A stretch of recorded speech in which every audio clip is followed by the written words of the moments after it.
જીવ વિજ્ઞાનનો જે આપણે ભણતા હતા જીવ વિજ્ઞાન એની અંદર આપણે ડુંગળીના કોષો અને ગાલના કોષોને માઇક્રોસ્કોપની અંદર નિહાળ્યા, બરાબર છે.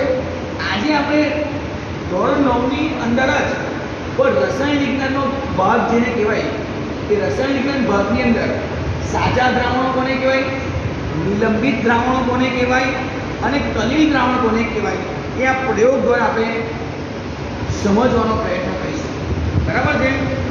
અહીંયા બધા બીકરો આપવામાં આવેલા છે. આ કેટલા છે? બધા બીકરો છે. અને શું કહેવાય? કાચનું બીકર. શું કહેવાય? કાચનું બીકર. ઓકે. આને કહેવાય ટીપાઈ સ્ટેન્ડ. શું કહેવાય? Teapoy stand. આને કહેવાય ફનેલ. શું કહેવાય? ફનેલ. આ બધા સાધનો અને અમુક પદાર્થોનો ઉપયોગ કરીને આપણે અહીંયા કયા પદાર્થનો ઉપયોગ કરવાનો છે? તો અહીંયા પહેલા છે આપણે ખાંડ લીધેલી છે. શું લીધેલું છે? આ ખાંડ. ત્યાર પછી છે અહીંયા આપણે મીઠું લીધું છે. મીઠું એટલે કે સોલ્ટ, સોડિયમ ક્લોરાઇડ. ખાંડને કહેવામાં આવે છે સુક્રોઝ. C12H22O11 એનું અણુસૂત્ર છે. સોડિયમ ક્લોરાઇડનું અણુસૂત્ર છે સોડિયમ ક્લોરાઇડ એટલે NaCl. અને આ ફટાકડી છે પોટેશિયમ Na, બરાબર છે. આ તમામ વસ્તુઓ ને જ્યારે આપણે પાણીને નાખીશું ત્યારે કયા પ્રકારના દ્રાવણો બનશે? આ બધા ઉદાહરણો તમારે યાદ રાખવાના છે. ત્યાર પછી અહીંયા છે રેતીના કણો, માટીના કણો અને ચોકનો ભૂકો લેવામાં આવ્યો છે. શું લેવાનો છે? ચોકનો ભૂકો. એની અંદર આપણે પાણી નાખીને જ્યારે હલાવીશું ત્યારે કયા પ્રકારના દ્રાવણો બને છે? અને ત્યાર પછી અહીંયા છે દૂધ અને ઈંડામાંથી જે પેલી સફેદી નીકળે છે એ ઈંડાની સફેદીને આપણે 50 ml દ્રાવણમાં નાખીશું તો કયા પ્રકારના દ્રાવણ બનાવે છે એ આપણે દરેકનું એક એક ઉદાહરણ લઈને જોઈશું, બરાબર છે. સૌ પ્રથમ આપણે જે આ પાણી છે એ પાણીની એક બીકરની અંદર ફક્ત કેટલા ml લેશું? 50 ml સુધી. અહીંયા લખેલું છે 50, 100, 150, 200 એવી રીતના ml અંકિત કરવામાં આવેલ છે. હા કે ના? બીકર ઉપર તમને દેખાય છે બધાને? હવે આપણે એની અંદર 50 ml પાણી લેશું. આ રીતે આપણે પાણી લેશું. અહીંયા લીટી પર આવી ગયું છે, તમે બધા જોઈ લેજો. 50 ml આવી ગયું છે. આ પાણીની અંદર આપણે મીઠું નાખીશું. શું નાખીશું? મીઠું. 1 ચમચી જેટલું મીઠું નાખીશું, બરાબર છે. જોજો આ 1 ચમચી મેં મીઠું નાખ્યું છે. પદાર્થ 2 છે.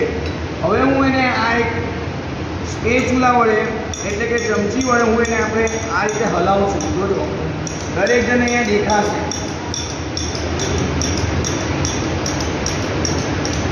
થોડાક સમય બાદ તમને અહીંયા જોવા મળે છે કે મીઠાના કણો છે જે પાણીની અંદર શું થવા લાગ્યા છે? દ્રાવ્ય થવા લાગ્યા છે, ઓગળી જવા લાગ્યા છે, દ્રાવ્ય થવા લાગ્યા છે. એક સમય આવશે ત્યારે તમને બધા જ કણો જે છે એ ઓગળી જાય છે. શું થાય છે? દ્રાવ્ય થઈ જાય છે. વિજ્ઞાનની ભાષામાં એને શું કહેવાય? દ્રાવ્ય થઈ જાય છે. આ જે દ્રાવ્ય થઈ ગયા એટલે આની અંદર 2 ભૌતિક અવસ્થાથી પણ એક જ દેખાય છે. સમાન દ્રાવણ બની ગયું. કયું દ્રાવણ બની ગયું? સમાન. અને આને કહેવામાં આવે છે સાચું દ્રાવણ, કારણ કે એના બધા જ કણો ઓગળી ગયા છે. આના જે કણો છે એ 100 માઇક્રોન કરતાં પણ ઓછા એનો વ્યાસ છે. જે મીઠાના જે કણો હતા એનો 100 માઇક્રોન કરતાં પણ ઓછો વ્યાસ છે, બરાબર છે. ત્યાર પછી આવે છે અહીંયા માની લો કે આ આપણા ચોકના કણો છે. તેની અંદર પણ હું આ ચોકના કણો થોડાક નાખેલા છે. એની અંદર હું તમને આ નાખીશ 50 ml જેટલું પાણી નાખીશ. ધ્યાન આપતા જજો. 50 ml જેટલું પાણી નાખીશ છું.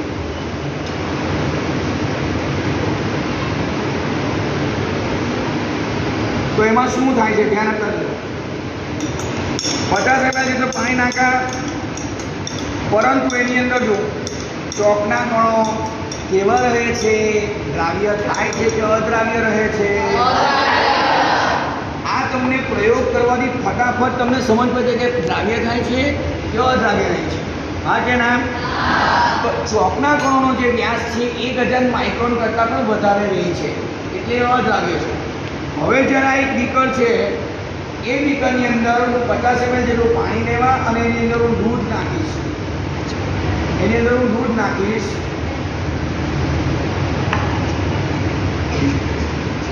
આ દૂધ નાખવાથી શું થાય છે તે જોજો.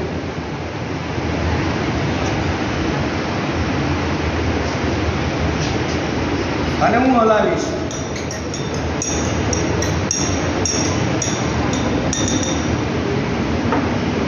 જોજો તો આના જે કણો છે, આના કણો છે 100 માઇક્રોન કરતાં ઓછા છે.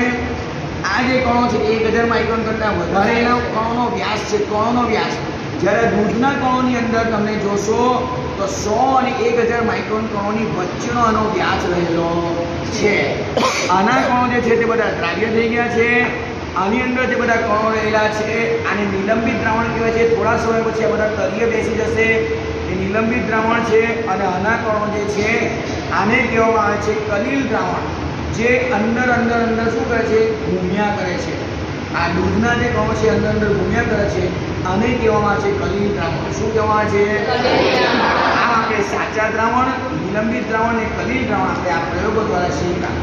દરેકને સમજ પડી ગઈ? ઓકે.